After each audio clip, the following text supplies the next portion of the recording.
Atos capítulo 19, eu vou ler do verso 8 ao verso de número 20. Diz assim o texto: Durante 3 meses, Paulo frequentou a sinagoga, onde falava ousadamente, dissertando e persuadindo com respeito ao reino de Deus. Visto que alguns deles se mostravam empedernidos diante da multidão, Paulo, apartando-se deles, separou os discípulos, passando a discorrer diariamente na escola de Tirano.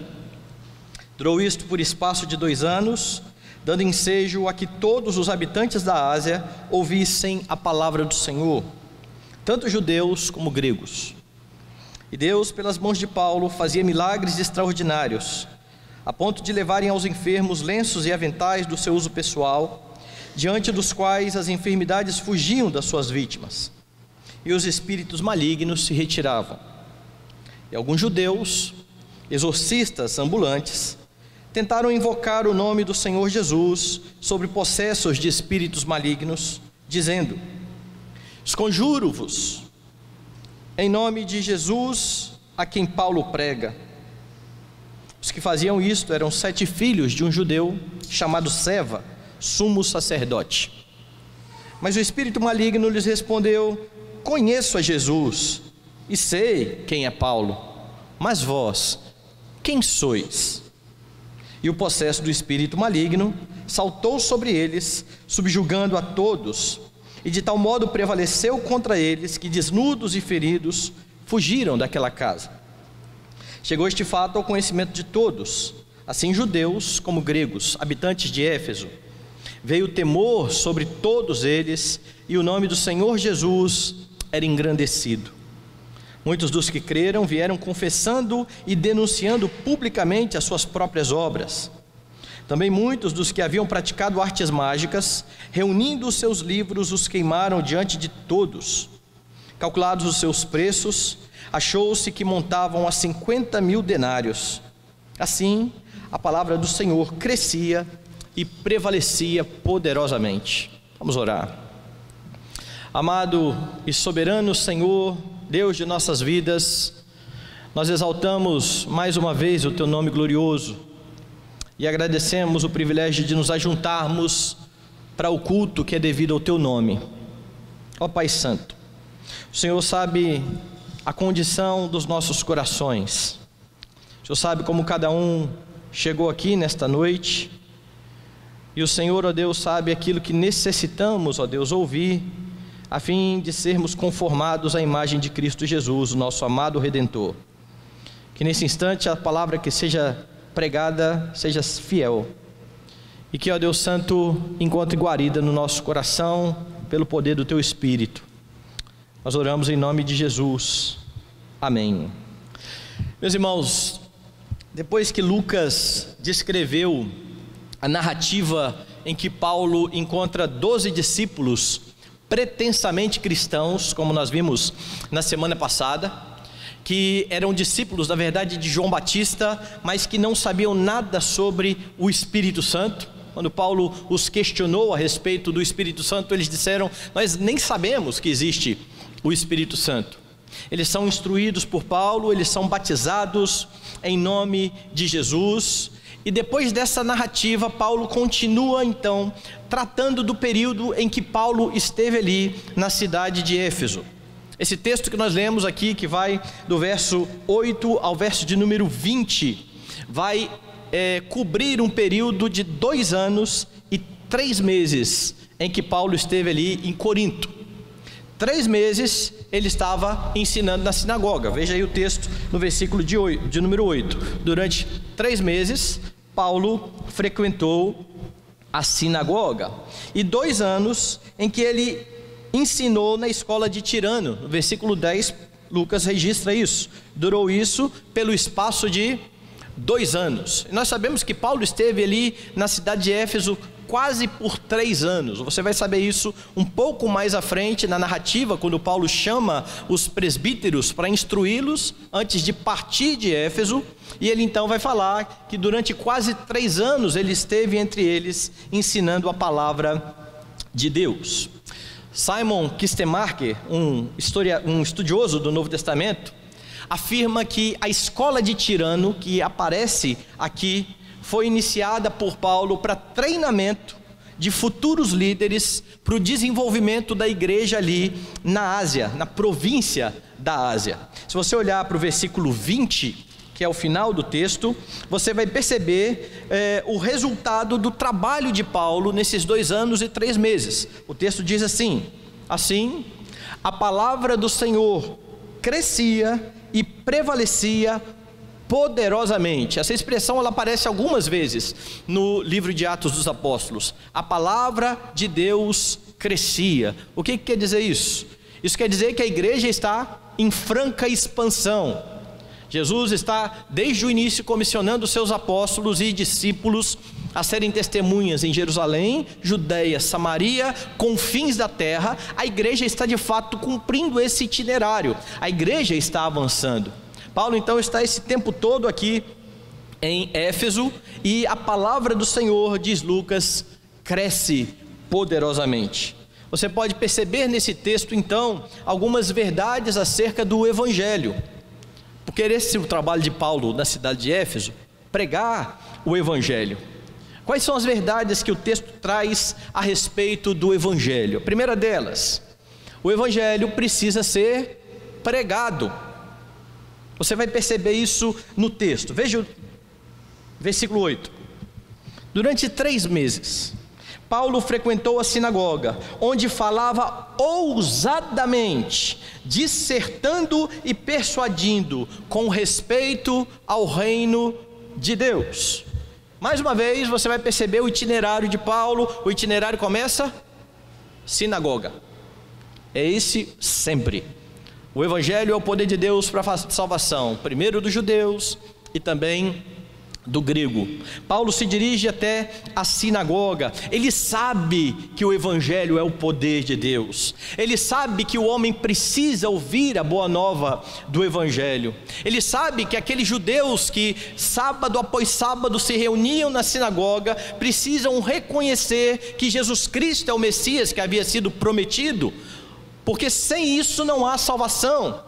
Paulo então vai até a sinagoga e explica a palavra de Deus. O texto diz que ele falava ousadamente, ele dissertava e persuadia a respeito da palavra de Deus. Agora, lembre de algo importante aqui. Essa é a 2ª vez que Paulo está na cidade de Éfeso, certo? Se você olhar o texto do capítulo 18, lá nos versículos 19 e 20, você tem o seguinte: chegados a Éfeso, deixou-os ali. Ele, porém, entrando na sinagoga, pregava aos judeus. Rogando-lhe eles que permanecesse ali mais algum tempo, não acedeu. Mas despedindo-se, disse: se Deus quiser, voltarei para vós outros. E embarcando, partiu de Éfeso. Paulo foi até aquela cidade, deixou ali Priscila e Áquila, pregou na sinagoga. Parece que ele conquista a simpatia dos judeus, e os judeus falam: fique mais aqui, fale conosco a respeito da palavra. E Paulo diz: se Deus quiser eu volto. E agora Paulo está retornando. Paulo retorna e vai até a sinagoga dos judeus, pregando de forma confiante, pregando de forma ousada a respeito do Messias. Entretanto, enquanto o Evangelho é pregado, um dos resultados é a conversão. Pessoas podem se render aos pés de Cristo quando o Evangelho é pregado, mas também corações podem ser endurecidos. Nunca se esqueça disso. E é exatamente isso que o texto está dizendo. Veja o que diz o versículo de número 9. Visto que alguns deles se mostravam, olha a expressão, empedernidos. O coração está duro. Muitos se mostravam empedernidos e descrentes, falando mal do caminho diante da multidão. Paulo, apartando-se deles, separou os discípulos, passando a discorrer diariamente na escola de Tirano. É isso que está então ocorrendo aqui no versículo 9. Note, Paulo está naquela mesma sinagoga em que os judeus disseram: fale mais para nós. Eles tiveram curiosidade para ouvir a palavra de Paulo, e agora que este homem retorna e por 3 meses, sábado após sábado, ele discorre sobre a Escritura, alguns destes homens começam a endurecer o seu coração, e mais, eles começam a falar mal do caminho. Lembra dessa expressão aqui em Atos? O caminho é como era chamada a igreja aqui no primeiro século. Os discípulos são aqueles que são do caminho, já que Jesus havia dito que ele era o caminho, a verdade e a vida. Estes homens estão falando mal do caminho. Agora perceba algo importante também: Paulo não perde tempo em discussões. Estes homens estão falando mal do caminho, ele está lá. Eles estavam atentos à palavra, Paulo está pregando. Mas a partir do momento em que o coração permanece duro, a partir do momento em que eles começam a se opor e falar mal do caminho, Paulo não gasta o seu tempo ali tentando convencê-los. Paulo retira aqueles que creram, veja isso que o texto está dizendo. Ele aparta-se deles, separa os discípulos, ou seja, aqueles que creram, e passa a discorrer na escola de Tirano. Você sabe o que é bastante curioso aqui? Você prestou bem atenção no texto da liturgia? Timóteo é um dos discípulos de Paulo que vai ser enviado para Éfeso. Depois que Paulo foi embora, Timóteo será o pastor de Éfeso. E Paulo escreve 2 epístolas a Timóteo. Nessas 2 epístolas, Paulo instrui a Timóteo como ele deveria proceder no seu trabalho de pastor naquela cidade de Éfeso. Então abra de novo lá a sua Bíblia, na 2ª epístola de Paulo a Timóteo, no capítulo 2. E se você não atentou para isso durante a liturgia, repare no que Paulo está dizendo. Capítulo 2, versículo 1 e 2. Tu, pois, filho meu, fortifica-te na graça que há em Cristo Jesus. E o que de minha parte ouviste, através de muitas testemunhas, isso mesmo transmite a homens fiéis e também idôneos para instruir a outros. Timóteo, fortaleça-se na fé, faça discípulos. Selecione aí alguns homens, ensine-os para que estes homens possam ensinar a outros discípulos. Agora vai lá no versículo de número 14. Recomenda estas coisas, dá testemunho solene a todos perante Deus, para que evitem contendas de palavras, que para nada aproveitam, exceto para a subversão dos ouvintes. Sabe aqueles homens que Timóteo ia instruir para que eles instruíssem a outros? Timóteo deveria dizer: olha, preguem a palavra, creiam na palavra, não percam tempo com discussões infrutíferas. O que Paulo está instruindo Timóteo é aquilo que ele está fazendo enquanto ele está lá. Ele tem toda a boa vontade de ir à sinagoga, pregar aos judeus, mas a partir do momento em que ele vê corações endurecidos, ele se retira. Ele agora vai gastar tempo com os que creem, ele vai gastar tempo com os discípulos.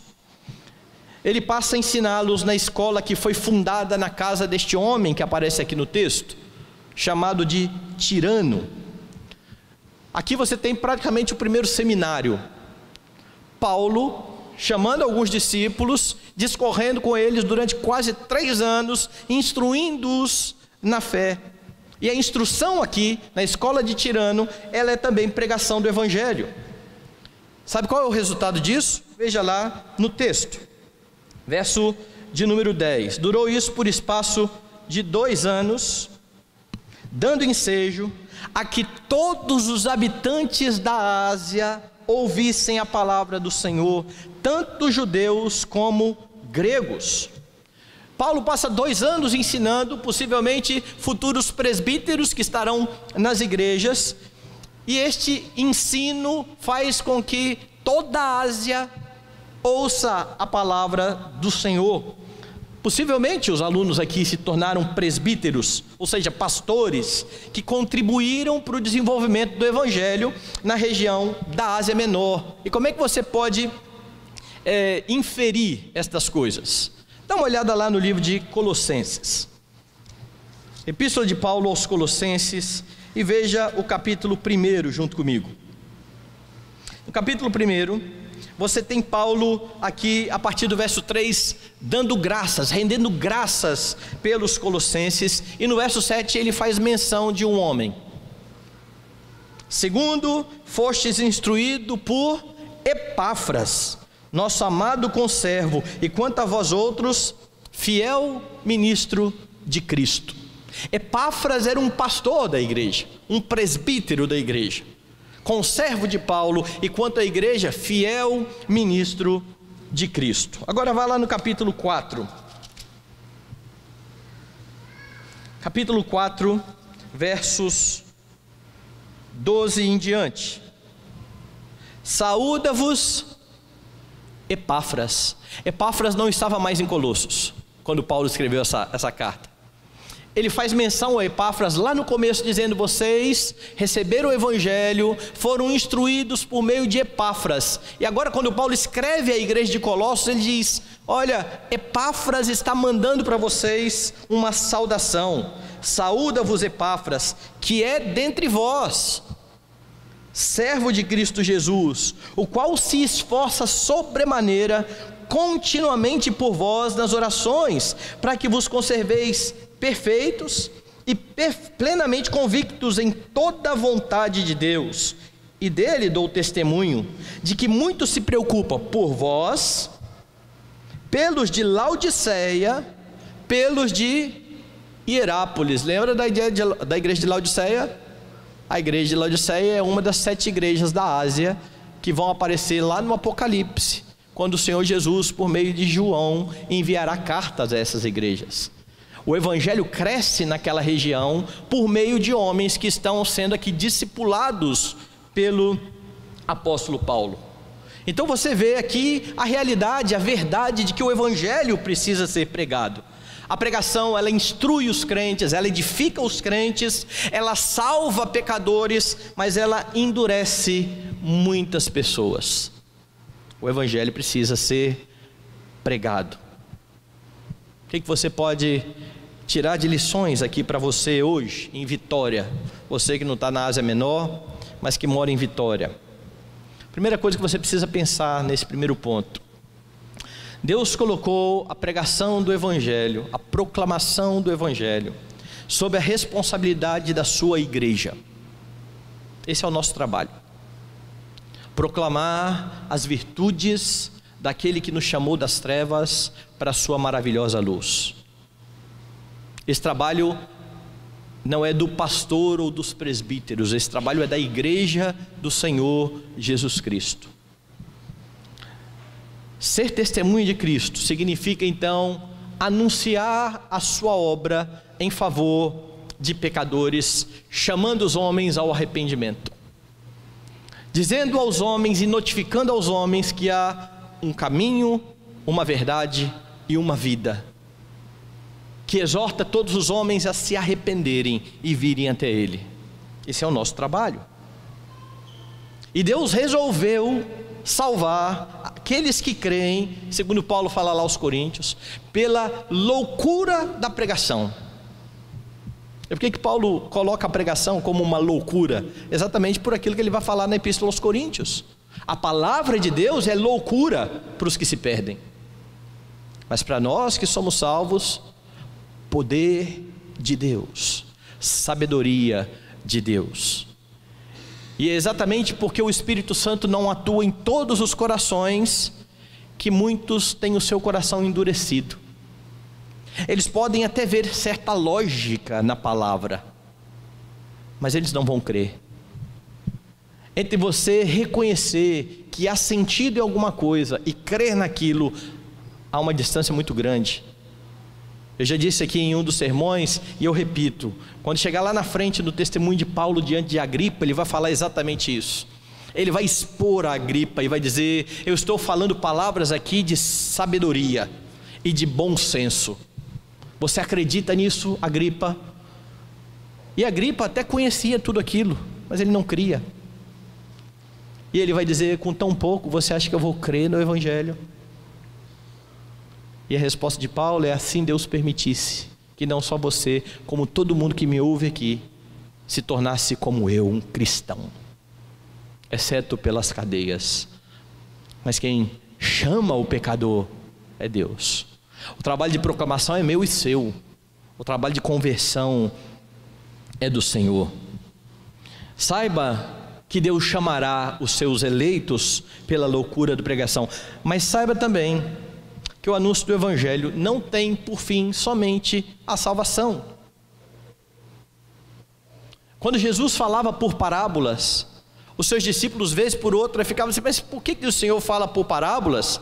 E a resposta de Jesus remeteu ao profeta Isaías: é porque para vocês é dado conhecer o reino, os mistérios do reino. Para eles não é isso concedido, e é por isso que eu falo por parábolas, para que eles não vejam, não entendam, não se convertam e não sejam salvos. A pregação tem um caráter duplo. Ela salva aqueles que o Senhor escolheu antes da fundação do mundo, ela endurece aqueles que são réprobos. É por isso que não é trabalho meu e seu convencer as pessoas, mas ser fiel na pregação. O convencimento é do Espírito Santo. Agora atente para mais uma verdade aqui.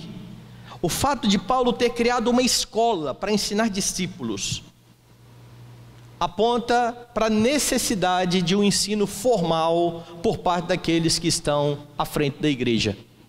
Talvez você já tenha ouvido em muitas denominações e muitas igrejas dizem que esse negócio de seminário está por fora.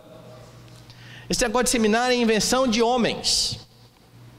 O nome aqui não é seminário, o nome aqui é escola de tirano, certo? Mas o que Paulo está fazendo aqui é exatamente o que se faz no seminário, é estudar detidamente na palavra de Deus.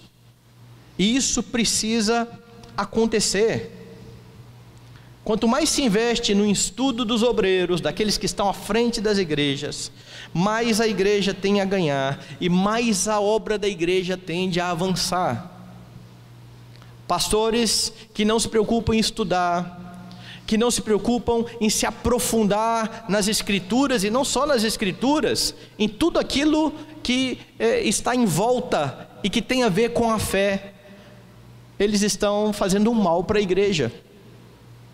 Eles não estão tendo condições de fazer com que a igreja se firme cada dia mais na rocha que é o Senhor Jesus Cristo.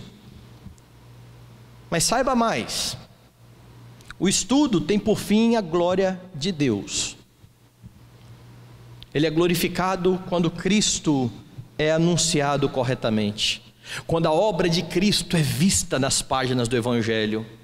O Deus que se fez homem e que pagou o preço do pecado de pessoas injustas, que por si só não poderiam agradar a Deus, mas que agora podem se apresentar diante de Deus vestindo a justiça de Cristo.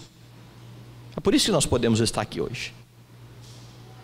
Só pode se apresentar diante de Deus quem está vestido com a justiça de Cristo, porque nós não temos justiça própria.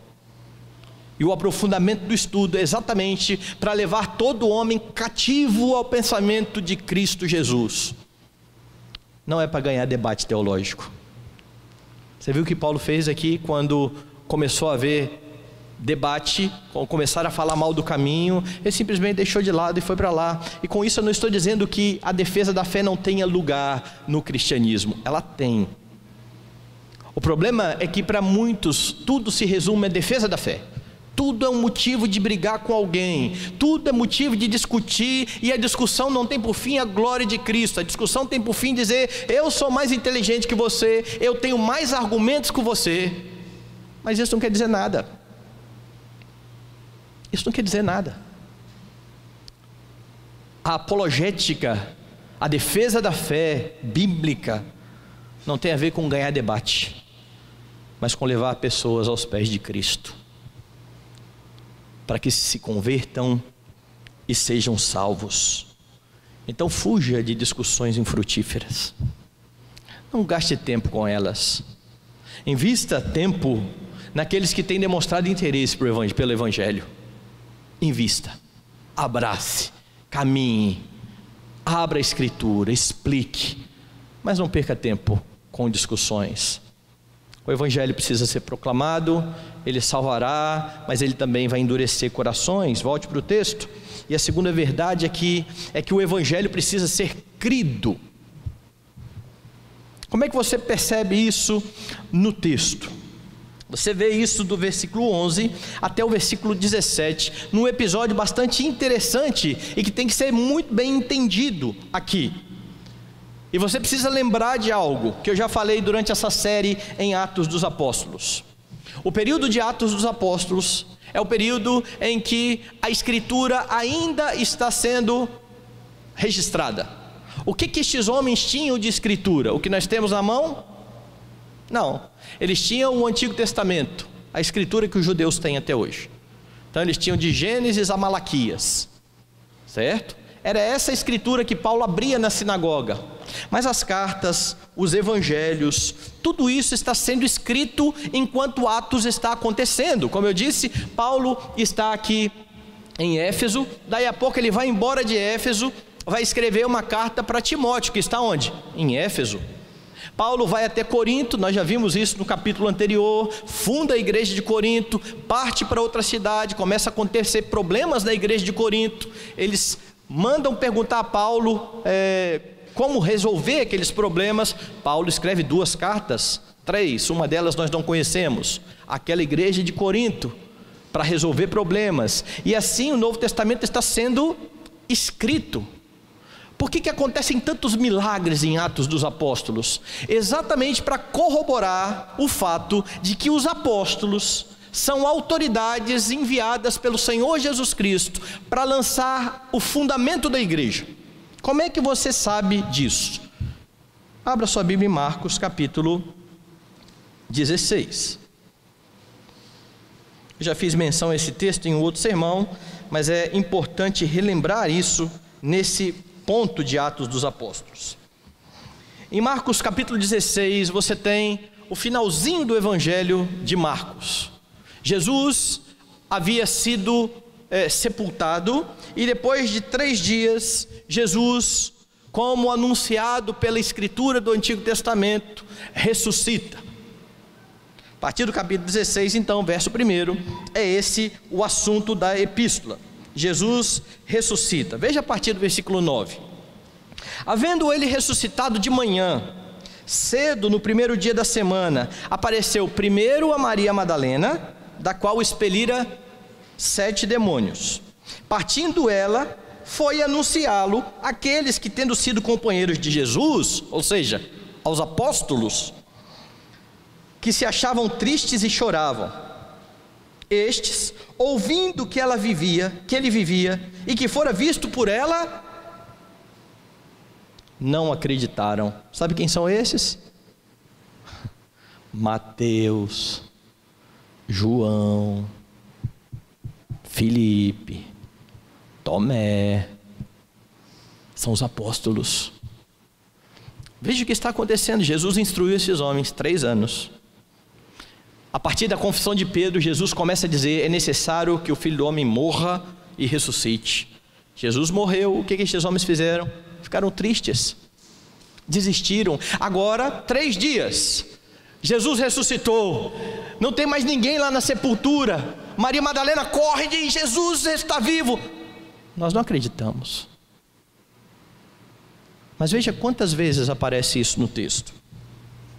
Depois disso, manifestou-se de outra forma 2 deles que estavam de caminho para o campo, e indo eles o anunciaram aos demais, mas também a estes 2 eles não deram crédito. Agora são os discípulos do caminho de Emaús. Jesus passa a caminhar com eles, eles voltam, anunciam aos discípulos, eles não acreditam. Continue o texto. Finalmente apareceu Jesus aos 11, e agora Jesus aparece diretamente a eles, quando estavam à mesa, e censurou-lhes a incredulidade e dureza de coração, porque não deram crédito aos que o tinham visto já ressuscitado. Jesus os exorta, Jesus os repreende: vocês são incrédulos. Mas ainda assim Jesus diz no versículo 15: ide por todo o mundo e pregai o evangelho a toda criatura. Quem estão aqui? Os 11. Quem crer e for batizado será salvo. Quem porém não crer será condenado. Estes sinais hão de acompanhar aqueles que creem, não aqueles que virão a crer. Estes sinais hão de acompanhar os que creem. Em meu nome expelirão demônios, falarão novas línguas, pegarão serpentes. Se alguma coisa mortífera beberem, não lhes fará mal. Se impuserem as mãos sobre enfermos, eles ficarão curados. Vai em Atos dos Apóstolos, Pedro está na porta do templo, ali tem um coxo. Eu não tenho nem prata nem ouro, o que eu tenho eu te dou, levanta e anda. E o que acontece com o coxo? Ele levanta e anda. Curas são feitas pelos apóstolos, expulsão de demônios são feitos pelos apóstolos. Lembra de Paulo? Que andava e uma moça ficava atrás dele dizendo: este homem é o poder de Deus. Ele então repreende o demônio e expulsa o demônio daquela moça. Tudo que Jesus fala que vai acompanhar os que creem se cumpre na vida dos apóstolos e em quem está diretamente ligado aos apóstolos. Veja Estevão fazendo milagres e prodígios, veja Filipe fazendo milagres e prodígios. Mas você não vê todo mundo da igreja fazendo milagres e prodígios, porque milagres e prodígios em Atos dos Apóstolos são uma prova de que aqueles homens são enviados pelo Messias, que fazia o quê? Milagres e prodígios. Não era para isso que Jesus curava? Jesus curava para ficar bem claro que ele era o Messias. Quando Jesus curou aquele homem que levaram para que ele colocasse o homem de pé, e Jesus disse simplesmente: os seus pecados estão perdoados. As pessoas não gostaram do que eles ouviram. Eles queriam ver uma cura. E aí então Jesus, que conhecia o coração, diz: o que é mais fácil fazer? Dizer a ele para levantar e andar, como eu fiz, ou como eu vou fazer daqui a pouco, né? Dizer para ele levantar e andar, ou dizer: estão perdoados os seus pecados? E é lógico que é muito mais fácil dizer que os pecados estão perdoados. Falar, como diz o ditado aí, você tem boca, é para falar mesmo. E aí então Jesus vai dizer: para que vocês saibam que o Filho do Homem tem poder para perdoar pecados, levanta e anda. E aquele homem coxo e aleijado se levanta e anda. Os milagres são para provar que ali está o Messias, o Filho de Deus, o Deus encarnado, que agora envia seus apóstolos e diz a eles que se eles creem, porque eles estavam incrédulos, se eles creem que Jesus ressuscitou, os sinais vão acompanhá-los. Então você vê que em Atos dos Apóstolos é esse o período que está acontecendo. E é exatamente isso que você vê no nosso texto. Volte lá. O que isso tem a ver com o texto do versículo 11 ao versículo 17? Versos 11 e 12.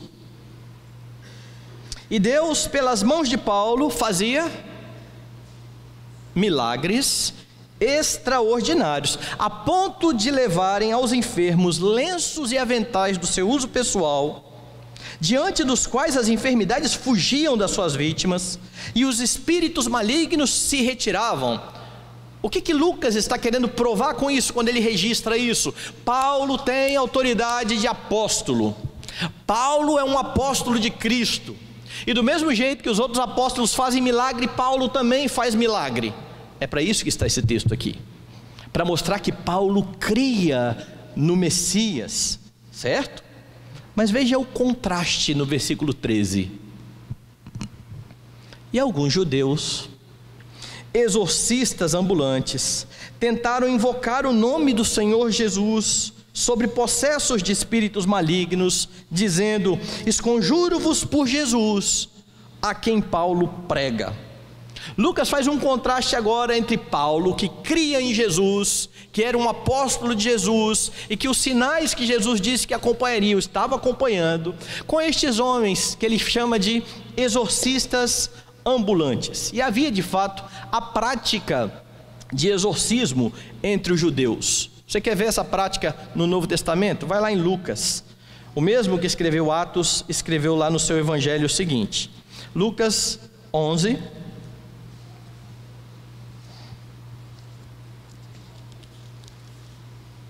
Em Lucas 11 você tem Jesus, a partir do versículo 14, expelindo um demônio. Veja o que diz: de outra feita estava Jesus expelindo um demônio que era mudo.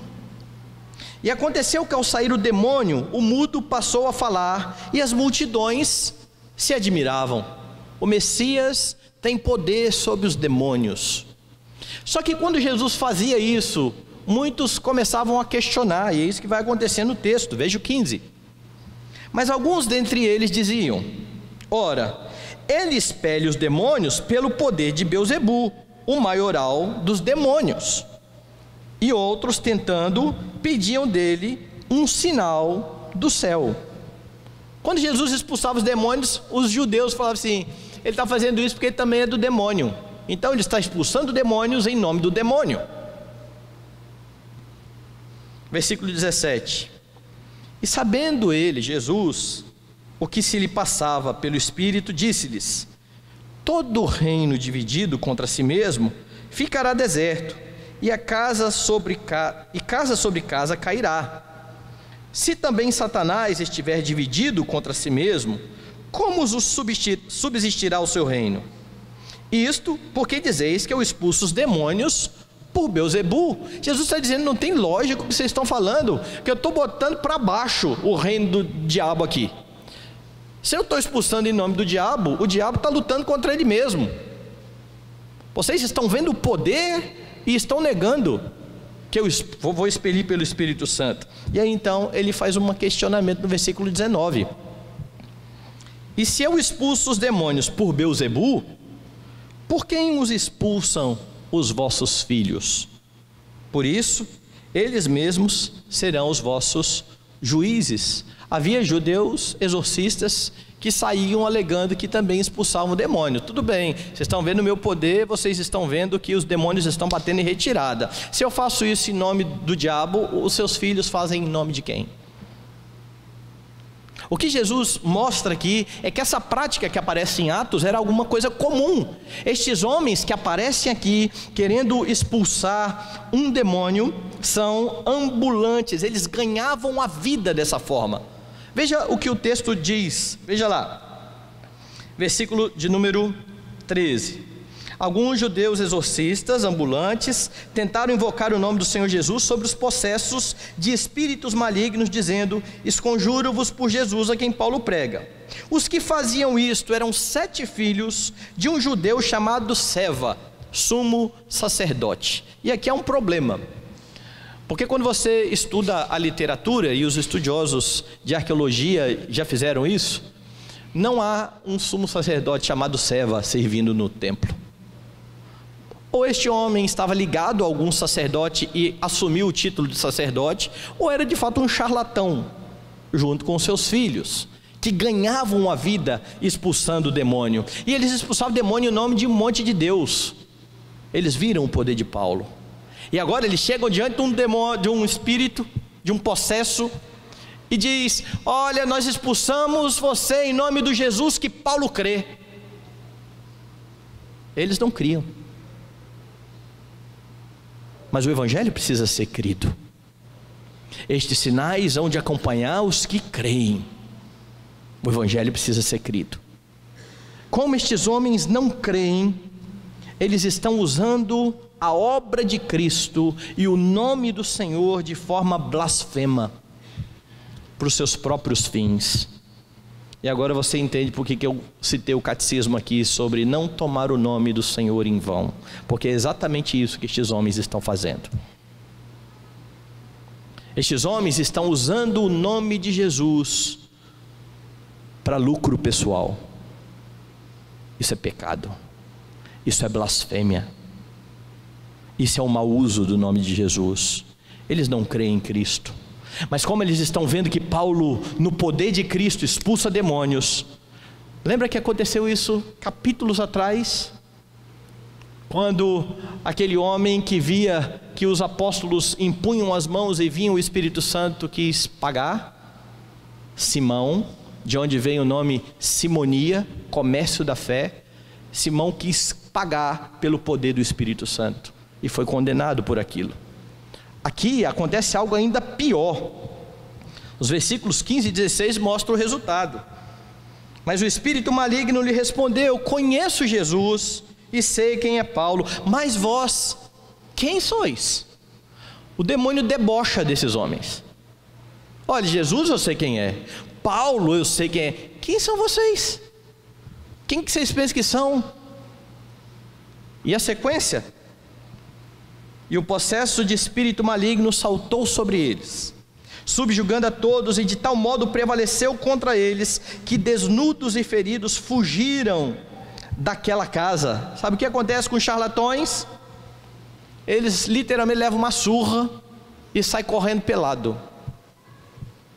Homens que blasfemavam usando o nome de Jesus para os seus próprios fins. E por que eu estou dizendo isso e afirmando isso?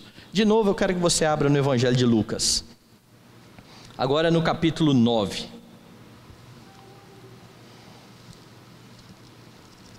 Lucas capítulo 9,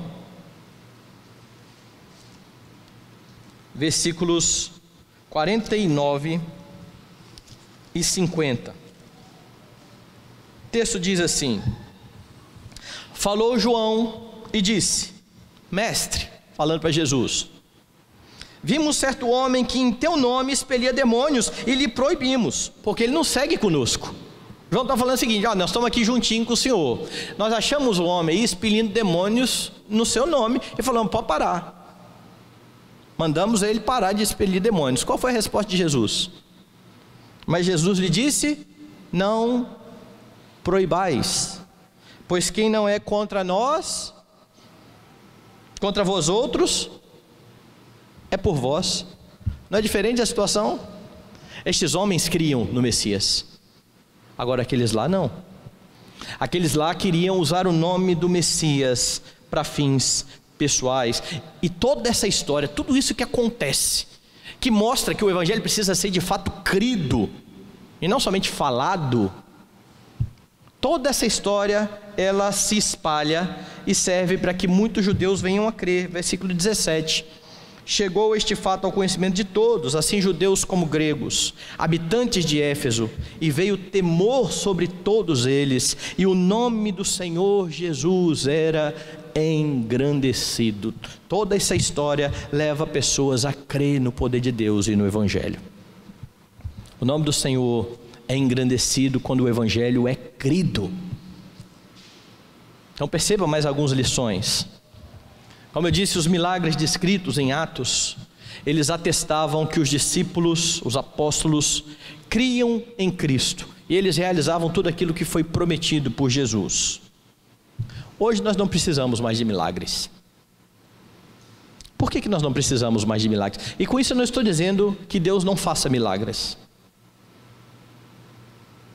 O que eu estou dizendo é que nós não cremos que haja pessoas, tais como no tempo de Atos dos Apóstolos, que chegavam diante do enfermo e diziam: levanta e anda, e o enfermo levanta e anda.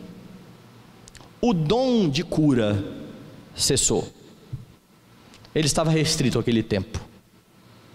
Mas muitos ainda dizem assim: mas se tivesse mais milagre, a igreja crescia mais, as pessoas iam crer mais. Olhe para Israel, o povo que mais viu milagre. E depois de ver um bocado de milagre, Deus matou grande parte deles, porque eles não estavam crendo em Deus. Ninguém chega à fé pelos milagres. A fé vem pelo ouvir a palavra de Deus. Nós já temos toda a palavra de Deus completa nas nossas mãos. Eles não tinham, nós temos esse privilégio. Nós não precisamos mais de milagres. É preciso para a salvação crer no Evangelho de todo o coração. Esse é o itinerário de Romanos também, que Paulo vai dizer: como porém crerão naquele de que nada ouviram? E como ouvirão se não há quem pregue? E como pregarão se não forem enviados?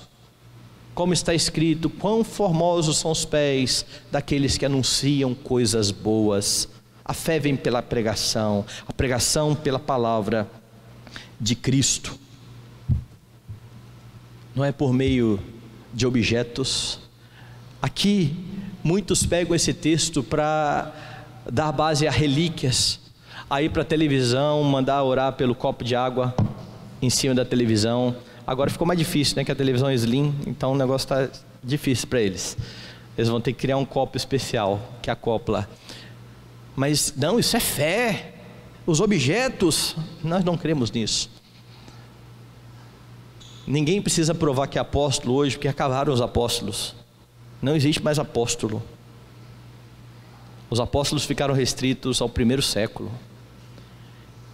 Então, pessoas que estão usando os textos bíblicos fora do contexto para ludibriar pessoas e arrecadar dinheiro, estão fazendo tal qual estes homens que quiseram usar o nome do Senhor Jesus para expulsar o demônio na sua profissão. Eles estão usando o nome do Senhor em vão. Eles estão blasfemando contra o nome do Senhor. Então, quando você vê isso na sua televisão, desligue, aquilo é blasfêmia. Olhe para o Evangelho. Compare o que o Evangelho diz com aquilo que você vê na televisão. Charlatões existem aos milhares. Pessoas que alegam ter o mesmo poder que os apóstolos aos milhares. E a desculpa sempre vai ser: o povo precisa ver milagre, senão eles não crerão. E aqui você precisa então ser lembrado de um episódio destes homens, sabe, esses incrédulos, que Jesus chega lá e tem que censurar a incredulidade. Você lembra de Tomé, porque todo mundo cita Tomé. Eu preciso ver para crer. Então, em um momento em que Jesus chega diante dos seus apóstolos, Tomé não estava. Daí a pouco eles contam para Tomé: vimos o Senhor. E Tomé falou assim: não acredito. Se eu não colocar ali a minha mão nas chagas, eu não acredito. Passado um tempo, Jesus apareceu e Tomé estava. E Tomé então vê Jesus, e Jesus diz: Tomé, vem aqui, põe a sua mão e o seu dedo. Tomé nem colocou mão em lugar nenhum. Tomé olhou Jesus e disse: Senhor meu e Deus meu. E aí Jesus falou o quê? Porque você me viu, você creu? Bem-aventurados os que não viram e creram. Sabe como que acontece isso? Quando você e eu, que não vimos a Jesus, cremos no Evangelho que retrata a obra de Jesus e que é o poder de Deus para a salvação do que crê. Nós não vimos. E se alguém disser que viu Jesus, pode duvidar.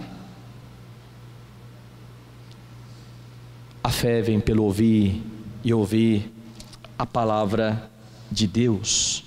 Você precisa crer de todo o coração no que está registrado nas Escrituras. Confira, questione. A palavra de Deus, que parece loucura aos que se perdem, tem respostas para os seus dilemas. Questione, olhe, estude, compare. Creia de todo o coração. Não são os milagres que fortalecem a fé, é a palavra de Deus que fortalece a fé. Não use você o nome de Deus em vão. Não, pastor, eu nunca falei para ninguém botar copo na geladeira, não. Eu não estou falando disso. Você viu que é muito amplo o tomar o nome de Deus em vão? Sabe aquelas piadinhas com o nome de Jesus e com a palavra de Deus? Isso é tomar o nome de Deus em vão. Sabe, usar o nome de Deus à toa? Sangue de Jesus tem poder. Está amarrado em nome de Jesus. Só Jesus na causa. Isso é pecado. Isso é um uso supersticioso e vão do nome de Cristo. E muitas vezes eu me pego escorregando nisso, e nós precisamos vigiar muito nessa questão. Nós não podemos brincar com a palavra de Deus. Nós não podemos crer naquilo que está errado, em textos que estão estudados fora do contexto. Tudo isso é tomar o nome do Senhor em vão, como fizeram estes homens. Por último, o Evangelho provoca mudanças. O Evangelho precisa ser proclamado, ele precisa ser crido, e o Evangelho provoca mudanças. É isso que você percebe nos últimos versículos aí do texto, versículo 18 e 19. Muitos dos que creram vieram confessando e denunciando publicamente as suas próprias obras. Também muitos dos que haviam praticado artes mágicas, reunindo seus livros, os queimaram diante de todos. Calculados os seus preços, achou-se que montavam a 50.000 denários. Estes versículos ensinam, irmãos, que é impossível crer no Evangelho e não mudar de vida.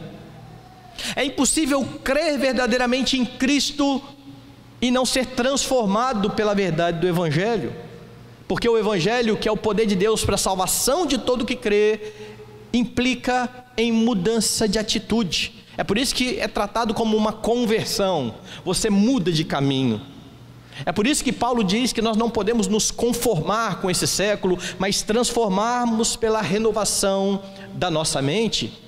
A palavra de Deus muda a nossa perspectiva, e ao mudar a nossa perspectiva, muda as nossas atitudes. Isso é dar fruto. Foi para isso que o Senhor nos designou. Veja isso então nos versos 18 e 19. Pessoas que creram em Cristo estão confessando publicamente os seus próprios pecados. Sabe o que é isso? Você chegar na frente de todo mundo e começar a falar os seus pecados e os seus erros. Você acha que isso é fácil? Você acha que é fácil admitir erro na frente de algumas pessoas? Você e eu sabemos que não é fácil. Quando nós somos repreendidos, nós não queremos, nós queremos justificar, nós queremos explicar. Agora que estes homens conhecem a Cristo, eles estão diante do público confessando as suas próprias faltas. Somente um coração centrado no Evangelho é capaz de se expor publicamente nessa maneira. Somente um coração que entende que em Jesus Cristo há perdão, que haverá de fato confissão de pecados, consequentemente, perdão para os pecados. Estes homens mudam de atitude. Pessoas que iludiam o povo com mágicas, queimavam publicamente os seus livros. O verso 19 diz isso. Pessoas que tinham a arte da mágica, do ilusionismo como seu ganha-pão, que enganavam dizendo que deuses estavam fazendo aquilo. Eles deixam essa vida de lado, e o texto diz que eles queimaram os seus livros. E o detalhe de Lucas aqui não pode passar desapercebido. Por que que Lucas faz questão de dizer que somados ou calculados os preços, achou-se o montante a 50.000 denários? Sabe o que são 50.000 denários? Um denário é um salário de um dia de um trabalhador. Então pegue o salário mínimo aí, mais ou menos uns 900 e alguma coisa, certo? Um dia de serviço, R$ 31,80. Multiplique aí.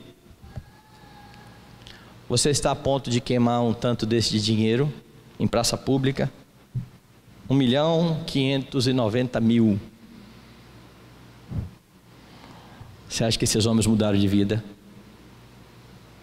Não, mas dá para vender, né? E ficar com troco. Eu não acredito, mas tem gente que acredita, né? Eles queimam. Eles sofrem o dano, porque agora eles conhecem a verdade. 50.000 denários. Por causa do Evangelho, estes homens abrem mão de convicções, de bens que dariam lucro se fosse vendido, de reputação, quando eles confessam publicamente os seus pecados, para ganhar a Cristo e para ter o perdão do Senhor. A mudança é perceptível. A confissão de pecados implica em mudança de atitude. E a pergunta é: você mudou desde que você creu em Cristo? É possível ver mudanças na sua vida? Quem está à sua volta consegue perceber que você cresce a cada dia no conhecimento, e esse conhecimento se transforma em atitudes práticas. Suas obras têm sido uma evidência da fé. Lembra de Tiago?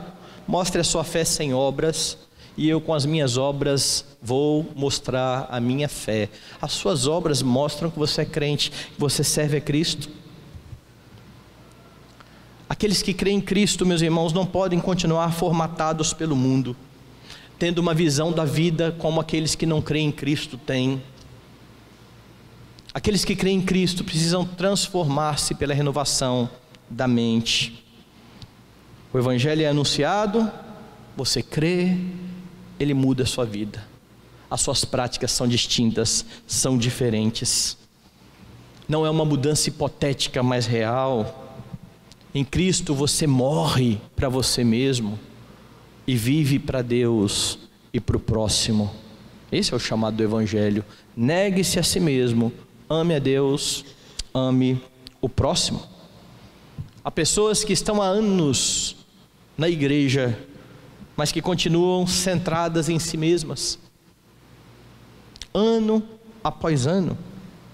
E uma das formas de verificar a mudança é quando você está disposto a perder alguma coisa por amor a Cristo. Como assim perder? Aqueles homens perderam dinheiro, aqueles homens perderam reputação. Você está disposto a perder a sua reputação por amor a Cristo? Por confessar pecados e dizer errei? Como eu disse, isso não é fácil. Esse é o contrário do que nós naturalmente somos. É por isso que somente a obra sobrenatural de Deus vai nos capacitar a agir dessa maneira. Nós precisamos nos preocupar com a glória de Deus e não com a nossa. O Evangelho faz com que você deixe de viver para si e viva para Deus. Lembre-se, quem quiser vir após mim, negue-se a si mesmo, dia a dia tome a sua cruz e siga-me. Então, no poder do Espírito de Jesus que habita em você, se você já creu, busque mudança a cada dia. Você é uma testemunha de Cristo. Quais são as verdades sobre o Evangelho? Ele precisa ser pregado. Essa é uma missão nossa, da igreja. Dia após dia, como embaixadores de Cristo, precisamos anunciar que o nosso reino não é esse, que o nosso Senhor ordena que homens se reconciliem com Ele. Não se preocupe com os resultados disso. Os resultados são de Deus. A pregação vai salvar, a pregação vai endurecer corações. Proclame a Cristo. O Evangelho precisa ser crido. Ele precisa ser crido por aqueles que são inimigos de Deus, e são inimigos por causa do pecado, por terem nascido em pecado, a fim de que eles possam ser justificados. Pessoas que não têm justiça própria, ao confessar os seus pecados, serão vestidas com a justiça de Cristo, e assim terão paz com Deus, por meio de Jesus Cristo, o nosso Senhor. Mas todo o ensino da Escritura precisa ser crido também por aqueles que já estão na fé, por todos os crentes, para que vivamos para Deus, porque o Evangelho provoca mudanças, e essas mudanças se darão à medida em que você conhece a palavra e pelo poder do Espírito Santo pratica a palavra. O processo de santificação é exatamente isso, o viver da palavra de Deus a fim de que Cristo seja glorificado e exaltado. Então, quando você percebe essas verdades acerca do Evangelho, você percebe que o Evangelho diz respeito a Cristo e não a você. A pregação é para que Cristo seja exaltado, é para que a sua obra seja vista. A fé é para que homens se rendam ao senhorio de Jesus Cristo.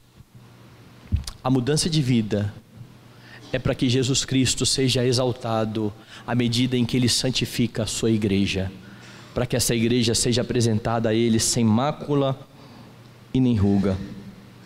Ele é exaltado e o seu povo é mudado por meio do poder da palavra. O Evangelho não diz primariamente respeito a nós, mas a Deus e a sua glória.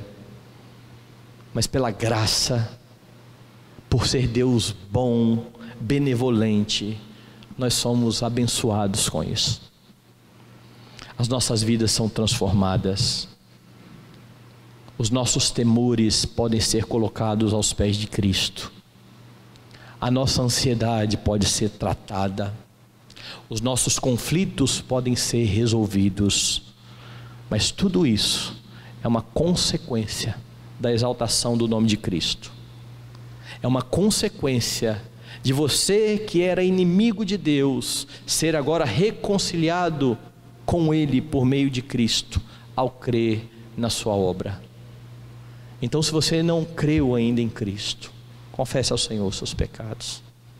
Há perdão para aqueles que se voltam a Jesus Cristo.